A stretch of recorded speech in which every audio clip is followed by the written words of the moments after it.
1947 के वो दिन शायद किसी के भी जहन से अब तक नहीं गए हैं, जब देश का बंटवारा हुआ था। ज़मीन के दो टुकड़ों पे एक लकीर खींच दी गई और वो लकीर शायद आज भी कई लोगों के जहन में है। पिता पुत्र की जोड़ी के साथ में मैं मौजूद हूँ। ये हैं विक्रम धवन और ये इनके पिता हैं श्याम धवन। इन्होंने मिलकर एक प्रयास किया है उन जो वो लम्हे थे उनको संजोने का और उन लम्हों को कागज़ पे उतारने का। पिता की थी याददाश्त और बेटे के थे शब्द, और बन के सामने आई एक किताब। किताब का नाम रखा गया की होल टू स्कार्स। अब इन्हीं से बात करते हैं और जानने का प्रयास करते हैं कि क्या ये जो दाग हैं ये अच्छे हैं या ये दाग ये मिटाना चाहते हैं। शुरुआत अब विक्रम धवन के साथ में करते हैं। विक्रम जी, आपके शब्द पिता की यादें, अब ये स्कार्स आपने जो महसूस किया है, ये दाग अच्छे हैं या बुरे हैं? देखिए, मैंने सबसे पहले बहुत बहुत शुक्रिया अपने चैनल पे इनवाइट करने के लिए। हमने एक पैटर्न ऑब्जर्व किया था अपने पेरेंट्स और अपने पेरेंट्स के जो सिबलिंग्स हैं। एक पैटर्न था कि काफ़ी उनके जो बिहेवियरल पैटर्न थे वो काफ़ी सिमिलर थे, और ये एक जेनेसिस था ये पूरी रिसर्च का। अब जैसे मैं आपको एग्जांपल दूं, जितने भी लोग पार्टीशन के बाद आए थे जिनको हम रेफ्यूजीज़ बोलते हैं, काफ़ी लोगों में दो तीन चीज़ें बड़ी कॉमन थी। एक तो बड़े इंटरप्राइजिंग थे, रिस्क लेते थे, रिस्क टेकर थे। आज दिल्ली में काम कर रहे हैं, कल कलकत्ता चले जाएंगे, उसके बाद फिर आप चंडीगढ़ चले जाएंगे। ये चीज़ कारण क्या था? तो वो खोने को कुछ नहीं था। मेरे को लगता है जो वर्स्ट उनके साथ हो सकता था वो हो चुका था। जो वर्स्ट आप इमेजिन करिए आपके साथ क्या हो सकता है। तो जैसे कहते हैं ना, fear of death, fear of failure, वो कहीं ना कहीं वो देख चुके थे। दूसरी बात उनमें ये थी रेजिलियंस। बड़ी से बड़ी बात हो जाए लेकिन ये लोग शांत रहते थे, लड़ने के लिए तैयार रहते थे। कभी कभी ऐसा भी हुआ है कि मैं जब जवान भी था, कभी किसी के साथ कुछ प्रॉब्लम हुई, मुसीबत हुई या लड़ाई हुई, लेकिन इनकी जनरेशन के दिमाग में कभी ये नहीं आता था कि पीछे हटना है अपने को, ये चीज़। और सबसे इम्पॉर्टेंट चीज़ इनके पास ये थी कि कुछ भी हो जाए, at the end of the day, जब तक ये सब एक दूसरे को गिन नहीं लेते थे कि हाँ भाई हमारे बच्चे, भाई बहन घर सही सलामत नहीं है, इनको चैन नहीं आता था। तो इनके लिए सबसे बड़ी सक्सेस, जैसे अब आप सक्सेस को आप रेट कर सकते हैं पैसे से या पावर से या करियर से, लेकिन इनके लिए सबसे बड़ी सक्सेस ये थी कि सब पूरा परिवार सही सलामत घर में वापस आ जाए, जो कि इन्होंने किया कि वहाँ से पाकिस्तान से परिवार को, बच्चों को, लेडीज़ को निकाल के लेके आए। सबसे बड़ा मेडल इनके लिए वही था। तो ये कई पैटर्न हमने देखे, जो एक ये बिहेवियर जो है, जो वॉज अ जेनेसिस, जिससे ये सब चीज़ें शुरू हुई। हमारे पिताजी ये सब बातें बताया करते थे होली, दिवाली या फिर शादियों में कि हाँ ऐसे हुआ। हमारे आंटी अंकल भी बताते थे, लेकिन वो सब शादियों का माहौल होता है, हंसी मजाक में निकाल देते थे। तो जब रिसर्च करने बैठे तो काफ़ी एक संगीन स्टोरी सामने आई। दाग कैसे हैं? ये दाग हैं इनके पॉजिटिव और नेगेटिव भी हैं। नेगेटिव ये हैं कि थोड़े से मुझे लगता है पेसिमिस्टिक भी रहते हैं लोग, क्योंकि इन्होंने बहुत जल्दी इतना बड़ा हादसा देख लिया। पेसिमिस्टिक भी रहते हैं थोड़ा ये लोग। मैं ये समझता हूँ कि जैसे पुश्ड इनटू द कॉर्नर, लड़ने को काफ़ी, मतलब इनकी लाइफ की प्रोग्रामिंग ये है कि इनके पास कोई चॉइस ही नहीं थी उस समय, या तो लड़ते या मरते।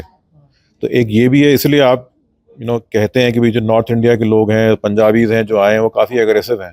तो एक तरीका ये है कि आप उनको क्लासीफाई कर दीजिए कि एग्रेसिव हैं बाय डीएनए। दूसरा ये है कि इनका डीएनए ही ऐसा है कि इनके पास दो ही ऑप्शन थे, या तो लड़ो या मरो। तो ये कुछ नेगेटिव ट्रेट्स हैं, पेसिमिज्म है, एग्रेशन है, और कभी कभी रिस्क टेकिंग काफ़ी ज़्यादा हाई है जितनी नहीं होनी चाहिए। तो ये सब चीज़ें भी हैं जो नेगेटिव पार्ट भी है ये सब चीज़ों का। सब जिनके शब्द थे उनसे तो हमने सुन लिया, अब जिनकी यादें हैं उनसे भी जानने का प्रयास करते हैं। मेरे साथ में श्याम धवन साहब भी हैं। पार्टीशन साहब अब तक कोई भुला नहीं पाया है। पार्टीशन जो वो लकीर ज़मीन पे खींच दी गई, उसको आज हम नई जनरेशन भी नहीं भुला पाए। आप लोगों ने तो उस समय वो कुछ झेला था, क्या कुछ था जो आज इस किताब में आ चुका है, और क्या कुछ था जो अभी भी आपके जहन में रह गया है, किताब में भी नहीं आ पाया? नहीं, पहले तो मैं ये कहूँगा कि पार्टीशन की काफ़ी लोगों ने किताबें लिखी हैं, पढ़ने को मिलेंगी, लेकिन पार्टीशन के बाद क्या हुआ, पार्टीशन के बाद में जो कैसे कैसे लोगों को मुश्किलातों का सामना करना पड़ा, कैसे कैसे लोगों को दिक्कतें आई, क्या एस्टेब्लिश करना, री एस्टेब्लिश होना, ये एक आसान काम उस वक़्त नहीं था। तो ये जो बात की बात है, ये मैं आपको बता रहा हूँ। उससे पहले तो जो है वो सारा सैड स्टोरी है। दोनों तरफ से कत्लेआम हुआ, दोनों तरफ से लाशें आती थी, दोनों तरफ से ये होता था कि तोहफा आया, लीजिए, पाकिस्तान को बोला, वो हिंदुस्तान वाले बोले ये तोहफा हमारी तरफ से था।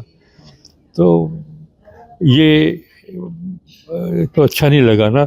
लेकिन और उस वक़्त जो मैं सोच रहा था ये यही था कि ये रुक सकता था या नहीं रुक सकता था, लेकिन मैं ये कहूँगा कि ये एक यादें जो हैं ये अब भी ताज़ा हैं, अभी भी कहीं, अभी इस वक्त आज की तारीख में या आज तक जो हिंदुस्तान में जो हुआ पार्टीशन के बाद हुआ, कहीं कम्युनल राइट्स होता है तो मुझे वो याद आ जाता है, वो सीन नज़ारा आ जाता है। जब भी मैं पढ़ता हूँ कि एक उसको मार दिया, उसने उसको जला दिया, उसको ये किडनैप कर ली उसकी बीवी, उसको, तो मुझे वो नज़ारा सामने आ जाता है, ये याद मेरे दिल में है। अब मैंने किताब लिखी है तो शायद ये कहते हैं ये दुख जो होता है वो बांटने से कम हो जाता है। बांटने से कम हो सकता है, होता नहीं है, हो सकता है, हो सकता है, उम्मीद है। उम्मीद है। आप कहाँ जो रहते थे साहब आजादी से पेशावर में हम रहते थे। आप लोग कैसे निकले और एकदम से हालात ऐसे क्या बदले?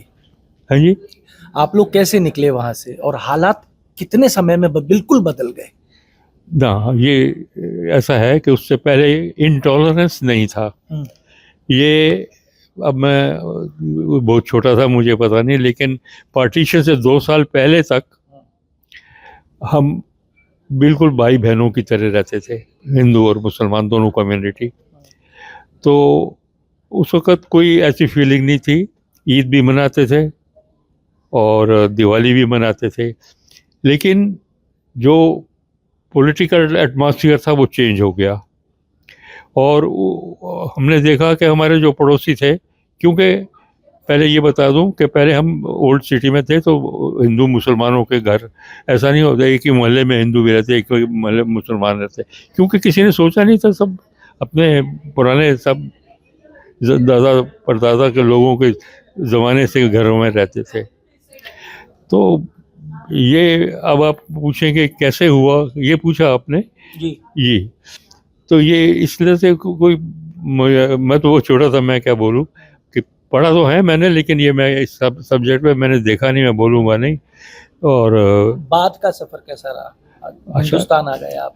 हिंदुस्तान में आए तो पहले तो अमृतसर में देखा, मेरे फादर बिजनेसमैन थे, तो उन्होंने देखा यहाँ कोई स्कोप नहीं है, तो फिर हम माइग्रेट कर गए, वहीं लोग किसी से पूछ पाछ के बिजवाड़ा डिस्ट्रिक्ट हॉस्पिटल होशियारपुर में, उसमें भी देखा हमने, गांव में थे हम, बिजवाड़ा भी गांव था एक, तो हमने देखा कि ये, या हम तो क्या देखते, फादर ने देखा कि ये यहाँ का कोई बिजनेस का स्कोप नहीं है, यहाँ ज़्यादातर लो काश्तकार हैं, तो उससे फादर को कुछ लगा नहीं कि ये यहाँ का कोई है, कोई तो अपना लाइवलीहुड हम कमा सकेंगे। तो उसके बाद फिर आए, दिल्ली आए, रेफ्यूजी कैंप में रहे हम, गवर्नमेंट की तरफ से था वो, क्योंकि हमारा घर बार तो था नहीं, सब जगह भटक रहे थे हम एक जगह, तो रेफ्यूजी कैंप में रहे, वहाँ रहे, लेकिन वैसा था साहब कैंप में आपके पास? हाँ जी, आपके पिताजी के पास पैसा वैसा था? नहीं, पिताजी का बहुत अच्छा कारोबार था पेशावर में। पिताजी का ये 6 महीने तक तो अंगूर आता था काबुल से, और जो पूरा हिंदुस्तान में सप्लाई होता था, फिर ड्राई फ्रूट आता था, वो पूरे ग्रेटर इंडिया में बहुत दूर दूर तक वो सप्लाई होता था। कार थी हमारे पास इक्का गाड़ी थी और मकान अपना था, बहुत बढ़िया मकान था। और जब वहां से निकले तो उस वक्त पैसा लेके निकल पाए? अब आपको मैंने बता दिया था कि साहब जब निकले तो बार बार पीछे देख रहे थे, बार बार अपने मकान को देख रहे थे जिसमें मैंने बचपन गुजारा, और मेरे जो एल्डर थे वो भी देख रहे थे कि ये पता नहीं हम आए कि ना आए।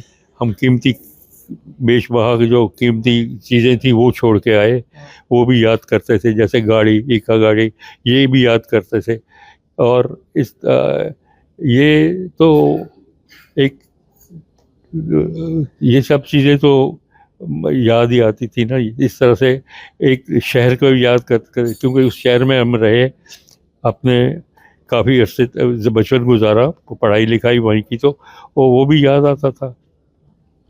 तो ये तो हुआ वहाँ का। और आपने जो पूछा कि वो कैसे हुआ, इस बीच में क्या हुआ कि 2 साल पहले मैंने आपको बताया, उसके बाद क्या हुआ कि ये ऊपर के पॉलिटिकल जो है वो कुछ हुआ या क्या हुआ, ये कहा कि जहाँ मुसलमान ज़्यादा है वो पाकिस्तान बनेगा, जहाँ हिंदू ज़्यादा है वहाँ हिंदुस्तान बनेगा। ये पंडित जवाहरलाल नेहरू और मोहम्मद अली जिन्ना का डिसीजन था। उन्होंने एक्सेप्ट कर लिया, और एक्सेप्ट करते मतलब फिर तो यही हो गया कि हर कौम ये चाहती थी कि हमारे वहाँ पर मेजॉरिटी हो ताकि हमारा हिंदुस्तान बने। तो इस तरह से हम लोगों को भी कत्लेआम इसलिए हुआ क्योंकि वो चाहते थे कि हिंदू का, खैर हमारे यहाँ तो हिंदुओं के यहाँ तो एक, अब क्या मैं किसी कम्युनिटी को क्रिटिसाइज़ करूँ, आई एम नोबडी। तो उस वक़्त ये था कि ख़त्म करो एक दूसरी नेशन को ताकि हमारा बने। अब किसने कहा क्या कहा वो आप अंदाज़ा लगा लीजिए कि ख़त्म करो ताकि ये हमारा ये फला पाकिस्तान या हिंदुस्तान बने, उसको ख़त्म करो ताकि पाकिस्तान हमारा हिंदुस्तान और पाकिस्तान बने। तो इस तरह से कत्लेआम हुआ। ये सब आपने कहा पेशावर हाँ जी। बेहतरीन घर था जिसमें बचपन बीता, इक्का गाड़ी थी, कार थी, क्या वो घर आज भी नजर आता है? घर तो देखिए, यादें तो कभी आदमी मर जाता है लेकिन यादें साथ रह जाती हैं यहाँ। तो यादों का तो ये असूल है, ये इनको भुलाना बड़ा मुश्किल होता है। लेकिन ये है कि यहाँ आकर जब हम लोगों ने एस्टेब्लिश हो गए तो धीरे धीरे भुलाना पड़ा। क्या और कोई ज़रिया नहीं था ना, क्या करते। उसी को याद को लेके अगर बैठ जाते तो क्या भीख मांगते, क्या करते। उसको भुला के किया, उसको इस उम्मीद पे आए थे हम लोग, इसी अपने ये जज्बात लेके आए थे कि हम मुश्किलातों का सामना करके आगे बढ़ेंगे ताकि वो जहाँ थे उससे भी आगे बढ़े। एस्टैब्लिश होने के बाद कभी मन में विचार आया कि एक बार देख के आना चाहिए कैसा है वो घर? अब ये तो ठीक है, लेकिन कभी ऐसा सोचा नहीं हमने, क्योंकि आना जाना बड़ा मुश्किल होता है। अब यहाँ इतने बिजी हो गए हम लोग कि कभी, अगर आप बिजी रहते हैं तो ये इस तरफ ख्याल नहीं आता है।